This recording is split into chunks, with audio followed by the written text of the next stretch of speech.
എല്ലാവർക്കും PEC കട്സിൻ്റെ മറ്റൊരു എപ്പിസോഡിലേക്ക് സ്വാഗതം. കേരളത്തിൽ ഉരുൾപൊട്ടലുകൾ ഏറ്റവും വ്യാപകമായി അനുഭവപ്പെടുന്നത് ഏത് ഭൂപ്രകൃതിയിലാണ്? കേരളത്തിൽ ഉരുൾപൊട്ടലുകൾ ഏറ്റവും വ്യാപകമായി അനുഭവപ്പെടുന്നത് ഏത് ഭൂപ്രകൃതിയിലാണ്? ഉത്തരം മലനാട്. അപ്പോൾ മലനാടാണ് കേരളത്തിൽ ഏറ്റവും കൂടുതൽ ഉരുൾപൊട്ടലുകൾ വ്യാപകമായി അനുഭവപ്പെടുന്നത്. മലബാറിലെ ആരവല്ലി എന്ന് വിശേഷിപ്പിക്കപ്പെട്ട മലനിര ഏതാണ്? മലബാറിലെ ആരവല്ലി എന്ന് വിശേഷിപ്പിക്കപ്പെട്ട മലനിര ഏതാണ്? പുരളിമല. പുരളിമലയാണ് മലബാറിലെ ആരവല്ലി എന്ന് വിശേഷിപ്പിക്കപ്പെട്ട മലനിര. പെരിയാറിൻ്റെ പഴയ പേര്. പെരിയാറിൻ്റെ പഴയ പേര് ചൂർണി. ചൂർണിയാണ് പെരിയാറിൻ്റെ പഴയ പേര്. ഭാരതപ്പുഴ ഒഴുകുന്ന കേരളത്തിലെ ജില്ലകൾ ഏതെല്ലാം? ഭാരതപ്പുഴ ഒഴുകുന്ന കേരളത്തിലെ ജില്ലകൾ ഏതെല്ലാം? തൃശ്ശൂർ, പാലക്കാട്, മലപ്പുറം. തൃശ്ശൂർ, പാലക്കാട്, മലപ്പുറം. മാരാമൺ കൺവെൻഷൻ നടക്കുന്നത് ഏത് നദിയുടെ തീരത്താണ്? മാരാമൺ കൺവെൻഷൻ നടക്കുന്നത് ഏത് നദിയുടെ തീരത്താണ്? പമ്പ. നിള, പേരാർ എന്നീ പേരുകളിൽ അറിയപ്പെടുന്ന നദി ഏതാണ്?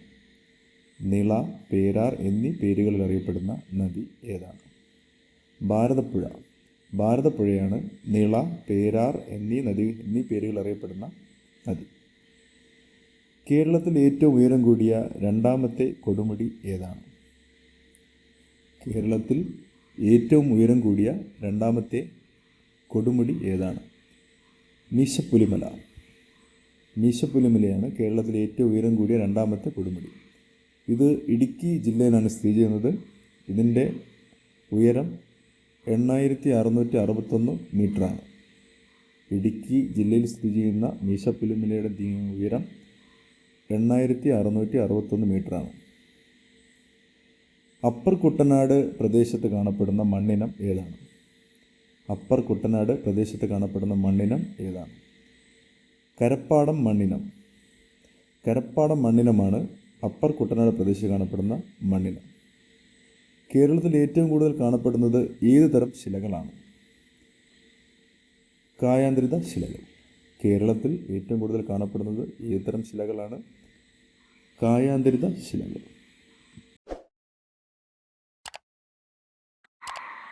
റബ്ബർ കൃഷിക്ക് ഏറ്റവും അനുയോജ്യമായ ഭൂവിഭാഗം ഏതാണ്? ഇടനാട്. റബ്ബർ കൃഷിക്ക് ഏറ്റവും അനുയോജ്യമായ ഭൂവിഭാഗം ഇടനാടാണ്. അമ്പുകുത്തിമല ഏത് ജില്ലയിലാണ്? അമ്പുകുത്തിമല ഏത് ജില്ലയിലാണ്? വയനാട്. മലയോര സുഖവാസ കേന്ദ്രമായ പൊന്മുടി ഏത് ജില്ലയിലാണ് സ്ഥിതി ചെയ്യുന്നത്? മലയോര സുഖവാസ കേന്ദ്രമായ പൊന്മുടി ഏത് ജില്ലയിലാണ് സ്ഥിതി ചെയ്യുന്നത്? തിരുവനന്തപുരം. പശ്ചിമഘട്ടത്തിൻ്റെ തെക്കേ അറ്റത്തെ കൊടുമുടി ഏതാണ്? പശ്ചിമഘട്ടത്തിൻ്റെ തെക്കേ അറ്റത്തെ കൊടുമുടി ഏതാണ്? അഗസ്ത്യാർകൂടം. അഗസ്ത്യാർകൂടത്തിൻ്റെ ഉയരം 1869 മീറ്ററാണ്. അഗസ്ത്യാർകൂടത്തിൻ്റെ ഉയരം 1869 മീറ്ററാണ്. പൈതൽമല എന്ന വിനോദസഞ്ചാര കേന്ദ്രം ഏത് ജില്ലയിലാണ് സ്ഥിതി ചെയ്യുന്നത്? പൈതൽമല എന്ന വിനോദസഞ്ചാര കേന്ദ്രം ഏത് ജില്ലയിലാണ് സ്ഥിതി ചെയ്യുന്നത്? കണ്ണൂർ. കേരളത്തിലെ കായലുകളിൽ എത്ര എണ്ണമാണ് ഉൾനാടൻ ജലാശയങ്ങൾ? കേരളത്തിലെ കായലുകളിൽ എത്ര എണ്ണമാണ് ഉൾനാടൻ ജലാശയങ്ങൾ? 7 എണ്ണം.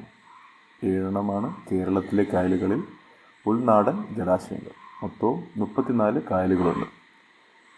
കേരളത്തിലെ ഏറ്റവും തെക്കേ അറ്റത്തെ ശുദ്ധജല തടാകം ഏതാണ്? കേരളത്തിൻ്റെ ഏറ്റവും തെക്കേ അറ്റത്തെ ശുദ്ധജല തടാകം വെള്ളായണി കായലാണ്. വെള്ളായണി കായലാണ് കേരളത്തിൻ്റെ ഏറ്റവും തെക്കേ അറ്റത്തെ ശുദ്ധജല തടാകം. പാർവതി പുത്തനാർ നിർമ്മിച്ച തിരുവിതാംകൂർ ഭരണാധികാരി ആരാണ്? പാർവതി പുത്തനാർ നിർമ്മിച്ച തിരുവിതാംകൂർ ഭരണാധികാരി ആരാണ്? ഗൗരി പാർവതി ബായ്. ഗൗരി പാർവതി ബായാണ് പാർവതി പുത്തനാർ നിർമ്മിച്ചത്. നിലമ്പൂർ തേക്കിൻകാട് ഏത് നദീതീരത്താണ് സ്ഥിതി ചെയ്യുന്നത്? നിലമ്പൂർ തേക്കിൻകാട് ഏത് നദീതീരത്താണ് സ്ഥിതി ചെയ്യുന്നത്?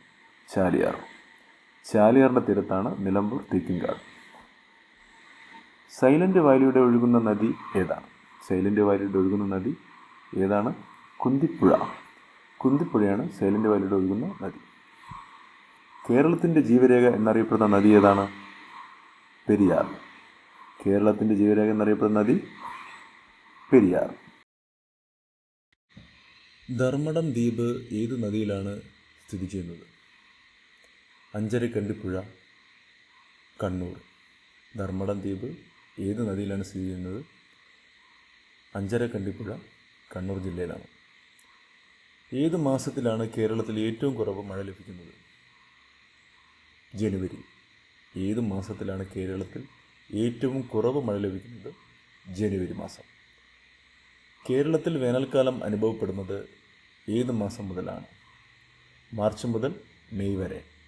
കേരളത്തിൽ വേനൽക്കാലം അനുഭവപ്പെടുന്നത് മാർച്ച് മുതൽ മെയ് വരെയാണ്.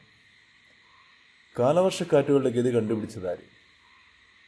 കാലവർഷക്കാറ്റുകളുടെ ഗതി കണ്ടുപിടിച്ചത് ഹിപ്പാലസ് ആണ്. കാലവർഷക്കാറ്റുകളുടെ ഗതി കണ്ടുപിടിച്ചത് ഹിപ്പാലസ്. ഒരു വർഷത്തിൽ എത്ര ഞാറ്റുവേലകളുണ്ട്? 27. ഒരു വർഷത്തിൽ 27 ഞാറ്റുവേലകൾ ഉണ്ട്. ഇന്ത്യയുടെ ഭൂപടത്തിൻ്റെ ആകൃതിയിലുള്ള കേരളത്തിലെ തടാകം ഏതാണ്? ഇന്ത്യയുടെ ഭൂപടത്തിൻ്റെ ആകൃതിയിലുള്ള കേരളത്തിലെ തടാകം പൂക്കോട് തടാകം ആണ്. രാജഭരണകാലത്ത് തിരുവിതാംകൂറിൻ്റെ ജലഗതാഗതത്തിൻ്റെ നട്ടെല്ലായിരുന്ന കനാൽ ഏതായിരുന്നു? രാജഭരണകാലത്ത് തിരുവിതാംകൂറിൻ്റെ ജലഗതാഗതത്തിൻ്റെ നട്ടെല്ല് തിരുവിതാംകൂർ ഷൊർണൂർ കനാലായിരുന്നു. തിരുവിതാംകൂർ ഷൊർണൂർ കനാൽ. ബേപ്പൂർ പുഴ എന്നറിയപ്പെടുന്നത് ഏത് നദിയാണ്? ബേപ്പൂർ പുഴ എന്നറിയപ്പെടുന്നത് ചാലിയാറാണ്. ചാലിയാറാണ് ബേപ്പൂർ പുഴ എന്ന് അറിയപ്പെടുന്നത്. 100 കിലോമീറ്ററിൽ കൂടുതൽ നീളമുള്ള എത്ര നദികളാണ് കേരളത്തിൽ ഉള്ളത്? 11.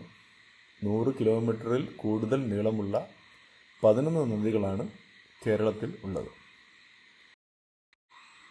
ഏത് നദിയുടെ തീരത്താണ് കോട്ടയം? ഏത് നദിയുടെ തീരത്താണ് കോട്ടയം ജില്ല സ്ഥിതി ചെയ്യുന്നത്? മീനച്ചിലാറിലാണ്. മീനച്ചിലാറിൻ്റെ തീരത്താണ് കോട്ടയം സ്ഥിതി ചെയ്യുന്നത്.